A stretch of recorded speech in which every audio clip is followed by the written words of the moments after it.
रूपाली तो हिजाब नहीं पहनना चाहती थी, उसकी चॉइस थी कि वो हिजाब ना पहने। तो जो लोग कहते हैं हिजाब की चॉइस रहनी चाहिए महिलाओं पर, आज वो चुप क्यों हैं? इतना सन्नाटा क्यों है रिजवान भाई? अभी मैंने जाहिल आजम असदुद्दीन ओवैसी साहब को सुना कि भैया तुम्हें ईरान की बेटी से इतनी मोहब्बत क्यों हो गई है, भारत की बेटियों की बात करो। तो यही तो मैं इनसे इतने सालों से पूछता आया हूं कि तुम्हें रोहिंग्याओं से इतनी मोहब्बत क्यों हो गई है, तुम्हें पैलेस्टीनियन से इतनी मोहब्बत क्यों हो गई है, तुम्हें सीएए में पूरी पाकिस्तान अफगानिस्तान से भी मुसलमानों को आने की अनुमति दी जाए, वहां तुम्हें इनसे मोहब्बत क्यों हो गई है। तो पहले अपनी तुम इन सबसे मोहब्बत कम कर दो, तो हम भी ईरान की बेटियों के साथ मोहब्बत थोड़ी कम कर देंगे। या मौके पे गिरगिट की तरह रंग ना बदलो, कम से कम कुछ नहीं बन सकते तो इंसान बनो।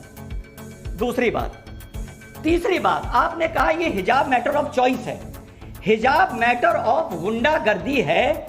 It is a part of domestic violence जो 1979 के बाद मुसलमान औरतों पर थोपा गया।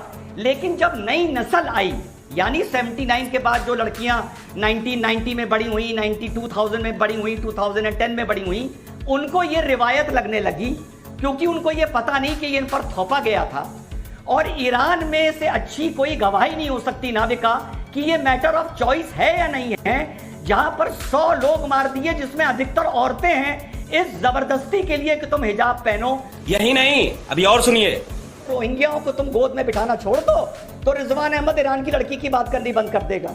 जो इस लड़की के साथ हुआ, इस लड़की के साथ जो कन्वर्ट हुई, फिर उसको मारा गया बुर्का पहनने के चक्कर में, नाविका एक बात बोलूंगा, कड़वी लगेगी, हिंदुओं को कड़वी लगेगी। अरे यार, ये लोग कौन है तुम्हें तो पहले ही मालूम है ना। ये तो टीवी पर हरा हिंदुस्तान दिखाते हैं, तिरंगे के ऊपर ये अरबी साइन लगाते हैं, अशोक चक्र लगाते हुए इन्हें शर्म आती है। तो तुमको तो पता है ये कौन है ना। तो गलती इसमें उन हिंदू लड़कियों की भी है जो तैयार हो जाती हैं कि हाँ, हम मुसलमान के साथ अपनी जिंदगी बिताएंगे, और बाद में फिर उनके साथ ये होता है। समझ रहे हो? समझ रहे हो आप? समझ रहे हो? रहा था मैं, सपने देख रहा था मैं।